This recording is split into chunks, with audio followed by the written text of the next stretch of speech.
बिदुरी हाँ। को अगर आप उनका जिक्र कर रही हैं, शख्स को जब तमीज नहीं है कि कैसे महिलाओं का सम्मान किया जाता है, महिलाओं की इज्जत की जाती है। पहले तो वो दानिश अली को बोलते हैं, संसद में बकते हैं, मुल्ला है, कटवा है। ये आप अब शेर और शायरी की बात करें तो एक शेर और बहुत खूबसूरत है जो हम मुसलमानों के लिए ख़ास तौर से हम कहेंगे, क्योंकि मुसलमान यूपी में तो देख रहे हैं क्या हालात हैं, पूरे हिंदुस्तान में मुसलमानों के साथ क्या किया जा रहा है और ख़ास तौर से यूपी में। शेर ये है, बदन में दौड़ता सारा लहू ईमान वाला है, बदन में दौड़ता सारा लहू ईमान वाला है, मगर जालिम समझता है पाकिस्तान वाला है।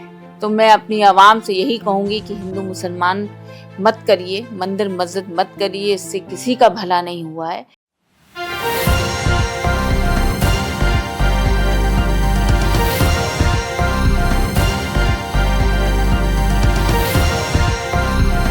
आप देख रहे हैं न्यूज़ वन प्लस, हर वक्त हर खबर। नमस्कार, मैं साहिबा और आप सभी का स्वागत है न्यूज़ वन प्लस में, जो सत्य, साहस और सेवा के साथ सिर्फ सच दिखाता है। इस वक्त कालका जी विधानसभा में मौजूद हैं। यहाँ हमारे साथ जो मौजूद हैं वो एक ऐसी शख्सियत हैं जिन्हें रूबरू कराने की ज़रूरत तो नहीं है, लेकिन फिर भी हम आपको बता देते हैं। मुनव्वर राना की बेटी हैं हमारे साथ। मैं उन्हीं का नाम उनके मुंह से सुनना चाहूँगी और क्यों पहुँची हैं कालका जी विधानसभा में वो खुद बताएंगी अपनी मुँह ज़ुबानी। जी मैम। पहले तो आप सबको मेरा आदाब, नमस्कार। मैं उरूसा राना हूँ, मैं वाइस प्रेसिडेंट हूँ महिला कांग्रेस की उत्तर प्रदेश की, और मैं कांग्रेस के लिए आई हूँ, अलका लांबा जी के लिए आई हूँ। मैम, मैं आपसे सवाल करना चाहती हूँ कि कांग्रेस को सपोर्ट करने के लिए उत्तर प्रदेश से आप यहाँ पहुँची हैं, क्या क्या लोगों से आपके सवाल रहेंगे, जवाब रहेंगे, कैसे संबोधित करेंगे आप लोगों को? देखिए, उत्तर प्रदेश से मैं क्या, कांग्रेस के लिए, अलका लांबा जी के लिए पूरी हमारी महिला टीम आई है। पूरे हिंदुस्तान से, हर स्टेट से आई हैं महिलाएं, सब लगी हुई हैं। हम लोग डोर टू डोर कैंपेनिंग कर रहे हैं मैम के लिए, और जहाँ तक है बहुत अच्छा रिज़ल्ट होगा इंशाल्लाह, क्योंकि हमें अच्छा वो मिल रहा है। और रही उसमें, देखिए, कोई चीज़ कहने की बात नहीं है, जो हालात हैं पूरे हिंदुस्तान के तो है ही हैं। अभी हम दिल्ली की बात करें तो बेहतर होगा। जहाँ तक दिल्ली के हैं, तो जहाँ पे मैम खड़ी हैं कालका जी के, तो आप सड़कों का हाल देखिए, पानी कितना गंदा पानी है ना, और जो सड़कें हैं वो इतनी ख़राब हैं, और जहाँ तक नशे में जो डाल दिया है केजरीवाल ने, एक बोतल के साथ एक बोतल फ्री कर दी है, तो ये तो बर्बाद करना हुआ माशरे को। ये तो आप लोगों के फ्यूचर से, लोगों के मुस्तकबिल से, बच्चों के मुस्तकबिल से खेल रहे हैं। आप चीफ मिनिस्टर हैं, आपको तो मुस्तकबिल संवारना चाहिए, इस मुल्क का मुस्तकबिल संवारना चाहिए। क्या शराब एक एक हाथ में पकड़ा देंगे तो उससे क्या मुस्तकबिल अच्छा होगा? आप बताइए। और रही, उनको कोर्ट से क्लीन चिट मिल गई है, उनका कहना नहीं है कहा, अभी क्लीन चिट कैसे आप कह सकती है? आप ये बताइए, क्लीन चिट कहाँ मिली? उनको तो अभी बेल पे दिया गया है, क्योंकि अभी इलेक्शन है इसलिए छोड़ा गया है। उसके बाद फिर ये अंदर जाएंगे। क्लीन चिट कहाँ दी गई है? आप ये बताइए। अभी मैम एक जो माहौल बना हुआ है त्रिकोण चुनाव का, बीजेपी, आम आदमी पार्टी और कांग्रेस, और ये तो आप जानते हैं, जैसे मैं जितने भी इंटरव्यूज़ करती हूँ ये बात मैं रखती हूँ कि तीनों ही पार्टियाँ ज़ोर शोर से चुनाव लड़ रही हैं। क्या माहौल लग रहा है अलका लांबा का कालका जी विधानसभा से? क्योंकि यहाँ रमेश बिदुड़ी भी और जो दिल्ली की मुख्यमंत्री हैं आतिशी भी, क्या अलका लांबा टक्कर दे पाएंगी? बिल्कुल टक्कर दे पाएंगी, जब भी तो आज मैदान में है। और अलका जी एक साफ़ सुथरी छवि की महिला हैं, सबसे पहली। दूसरी बात कि पढ़ी लिखी औरत हैं। तीसरी बात कि उन्होंने काम किया है, क्योंकि वो पहले भी एमएलए रही चांदनी चौक से, उन्होंने वहाँ काम किया है, आज उनका काम बोल रहा है, तो लाजमी है। और हम महिला हैं, उनके अंडर हम काम कर रहे हैं। हम क्या, हम जैसे बहुत सारी महिलाएं काम कर रही हैं। जब वो हमारे सुख दुख में खड़ी रहती हैं, हमें ना तकलीफ हो, हम आए हैं तो मैम हर वक्त पूछेंगी सब सही है, कोई परेशानी नहीं, कोई दिक्कत नहीं, तो लाजमी फिर कालका जी तो उनकी विधानसभा है, तो फिर सोचिए उन महिलाओं का या उन लोगों से कितनी उनको वो होगी, है ना, कि उनको कोई परेशानी ना हो। तो जब वो मेरे लिए इतना वो कर सकती तो उनकी तो लड़ाई वो लड़ ही रही हैं। तो अलका जी पूरे दमदारी से लड़ रही हैं और ये तो वक्त 5 तारीख बता देगा कि कौन आ रहा है। मैम एक और सवाल है मेरा, आप कैंपेनिंग कर रहे हैं, डोर टू डोर कर रहे हैं, लोगों की बातों से आपको समझ आ रहा होगा कि लोग क्या चीज़ से परेशान हैं और क्या चाहते हैं लोग। देखिए, पहली बात तो परेशान तो वो हर तरह से हैं। पहली बात तो आपने पूरे मुल्क में जो जहर बो दिया, पूरे मुल्क में सिर्फ हिंदू मुसलमान, मंदिर मस्जिद। अजीम शाकरी का एक शेर याद आया है कि हमें दिल से भी निकाला और शहर से भी, हमें दिल से भी निकाला और शहर से भी, हमें पत्थर से भी मारा और जहर से भी। तो ये काम कर रहे हैं, चाहे वो केजरीवाल लीजिए आप, चाहे रमेश बिधूरी नाम है, बिधूरी हाँ। को अगर आप उनका जिक्र कर रही हैं, तो पहले तो उस जैसे शख्स को जब तमीज़ नहीं है कि कैसे महिलाओं का सम्मान किया जाता है, महिलाओं की इज्जत की जाती है, जब वो माननीय हमारी सांसद प्रियंका जी के लिए इतने अपशब्द कह सकता है, इतनी गलीज़ बातें कह सकता है, तो आम महिलाएं कहाँ जाएंगी? सुरक्षित हैं? दिल्ली सुरक्षित है? आप बताइए, महिलाएं सुरक्षित हैं यहाँ पे? एक पूर्व सांसद को इस तरह की भाषा, पहले तो वो दानिश अली को बोलते हैं, संसद में बकते हैं, मुल्ला है, कटवा है, ये कोई सांसद की लैंग्वेज होती है? हाँ, इनको तो बिल्कुल सांसद से बिल्कुल इनको निकाल देना चाहिए, इनको तो पार्टी से निकाल देना चाहिए ऐसे लोगों को। तो मैम टिकट कट तो गई थी, सांसद की टिकट कटी, उनकी जगह किसी और को मिली, अब विधायकी का उनको टिकट मिला, इस बार फिर उन्होंने कुछ ऐसी टिप्पणियां कर दी जिस पर विवाद छिड़ गया है। तो अभी निकाला, तो ऐसी टिप्पणियां तो बीजेपी करती आ रही है। वो महिला का सम्मान करती कहाँ है? आप ये बताइए, कभी उसने महिला का सम्मान नहीं किया। जो हमेशा महिलाओं को गिराने की बात करे, जो सिर्फ हिंदू मुसलमान करे और मंदिर मस्जिद करे, तो उससे आप क्या एक्सपेक्ट कर सकती हैं? देखिए, मेरा ये मानना है कि हिंदू मुसलमान मंदिर मस्जिद से कभी किसी का फ़ायदा नहीं हुआ। हमें रोटी चाहिए, हमें नौकरी चाहिए, हमें अच्छी शिक्षा चाहिए, हमें ये चीज़ें चाहिए, तो वो उस पर कोई बात करता नहीं है। आज आप देख रही हैं कि बेरोज़गारी बढ़ती चली जा रही है। आप देखिए, एजुकेशन स्तर भी गिरता चला जा रहा है हमारा, स्कूलों में एडमिशन नहीं हो पा रहे हैं, कॉलेजेस में एडमिशन नहीं हो पाते हैं। आप देखिए हॉस्पिटलों की क्या कंडीशन है। कोरोना ही आया था, आपने देख लिया था क्या हाल हुआ था, पूरे हिंदुस्तान को ले लीजिए, ऑक्सीजन को लेकर लोग कोई फैसिलिटीज नहीं है।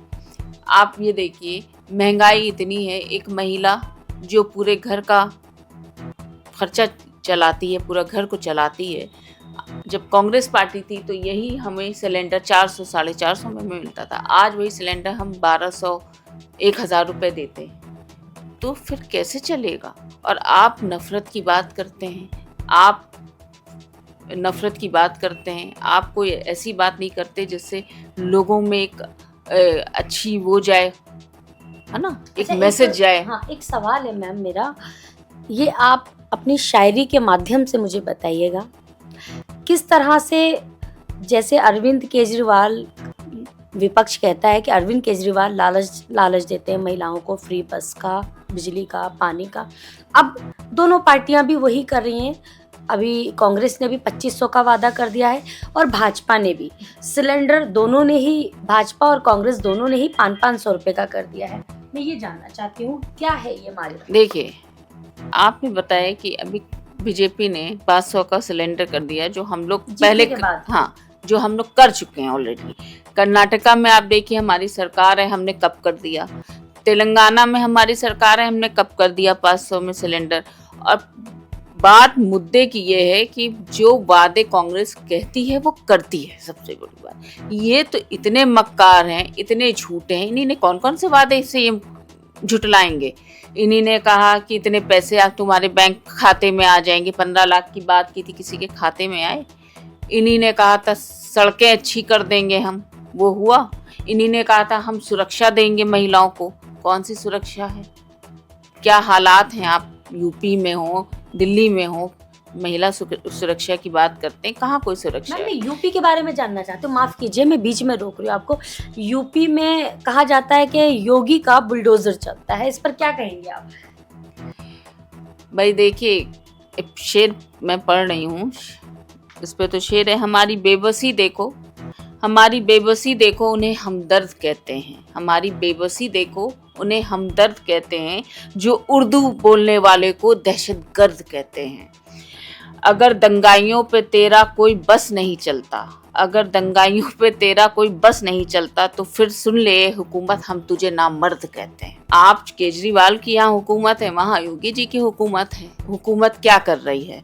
जब यहाँ पे कोरोना फैला था तो यही केजरीवाल ने मरकज में कहा कि मरकज से फैल रहा है ये कोरोना। हाँ, इन्हीं ने सब कुछ किया, ताला तक लगा दिया मरकज में। सिर्फ ये क्या था? ये नफरती तो फैलाना हुआ। क्यों? मुसलमानों से कोरोना फैला था। ये तो बीमारी है, कहीं से भी आ सकती है, ये तो ऊपर वाले की वो थी। हाँ, और ये तो हम कहते हैं अल्लाह की तरफ से, ऊपर वाले की, भगवान ने सजा दी थी इनको, अल्लाह ने। क्योंकि ये जब पर्दे पे उंगली उठा रहे थे, जब हम महिलाएं पर्दा करती हैं, मुसलमान हिजाब करती हैं, आपको क्या, किसी को भी कोई राइट्स नहीं है कौन क्या पहन रहा है, कौन क्या नहीं पहन रहा है। आपने पर्दे पे उंगली उठाई है ना, कर्नाटका में देखा ही था क्या हुआ था लड़की के साथ।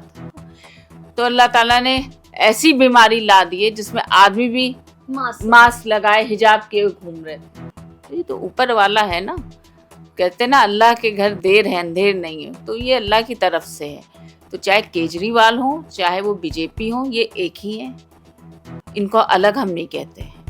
और रही कांग्रेस की बात, देखिए कांग्रेस के ज़माने में जब हमारी सरकार थी, माननीय मनमोहन सिंह जी थे, इतने शरीफ आदमी, क्या हमारी इकनॉमी थी, क्या ग्रोथ रेट था हमारा। आज हम किस स्तर पे, किस उस पे खड़े हो गए हैं, है ना।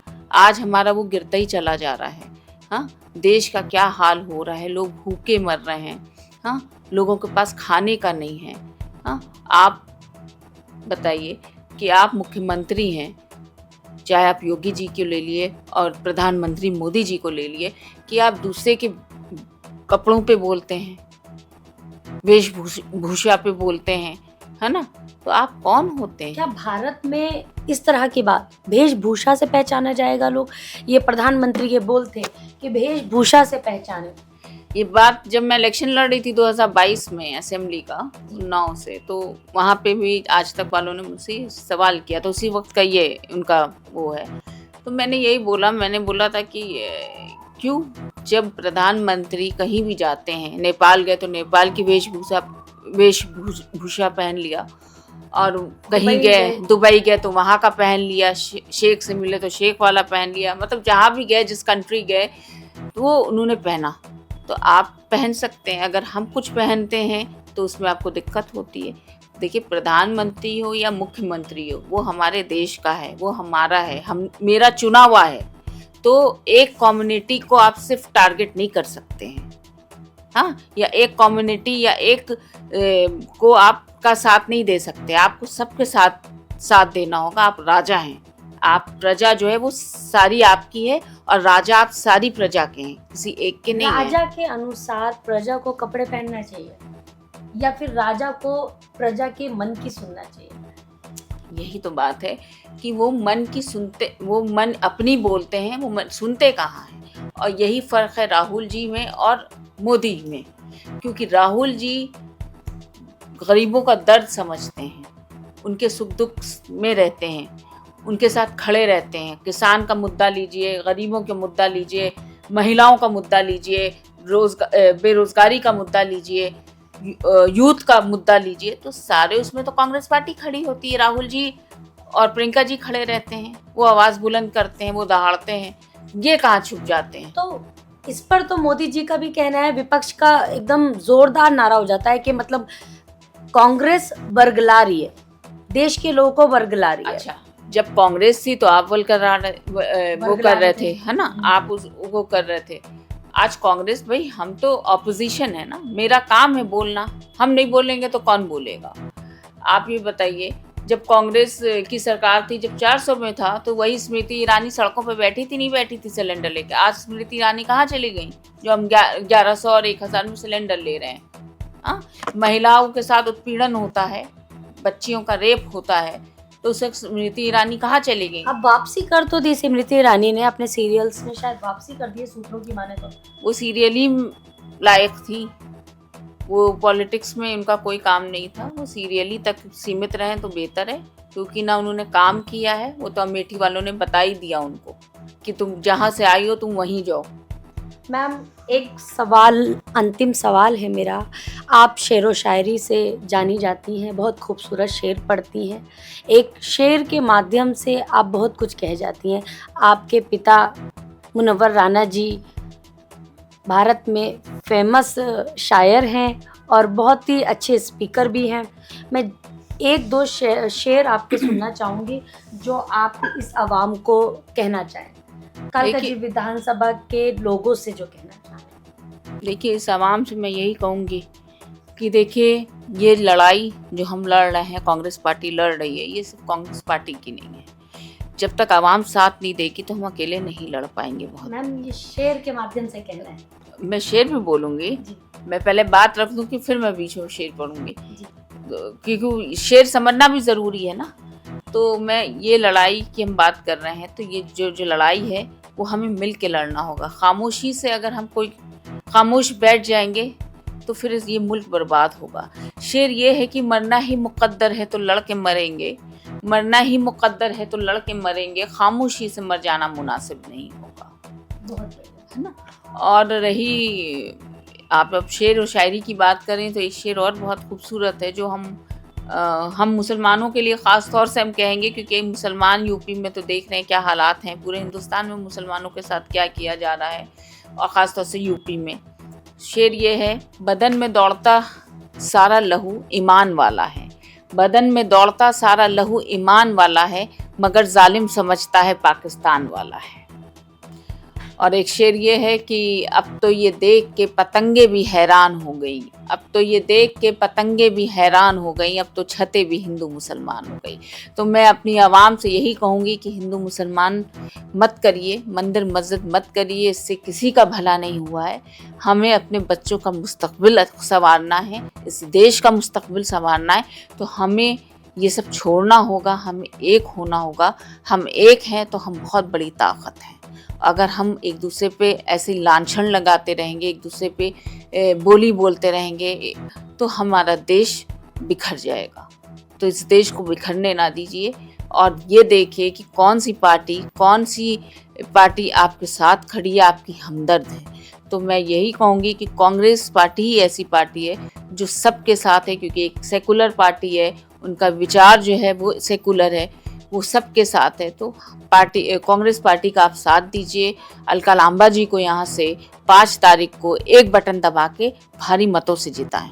बहुत बहुत धन्यवाद आपका। देखिए, हमारे साथ जो मौजूद थी वो उत्तर प्रदेश कांग्रेस महिला उप अध्यक्ष उरूसा राणा जी, जिनके पिता मुनव्वर राणा हैं। आपने उनको हमारी वीडियो के माध्यम से सुने, और हमारी खबर में आपको कोई भी कमी लगे तो हमें कमेंट बॉक्स में ज़रूर बताएं। तब तक के लिए नमस्कार।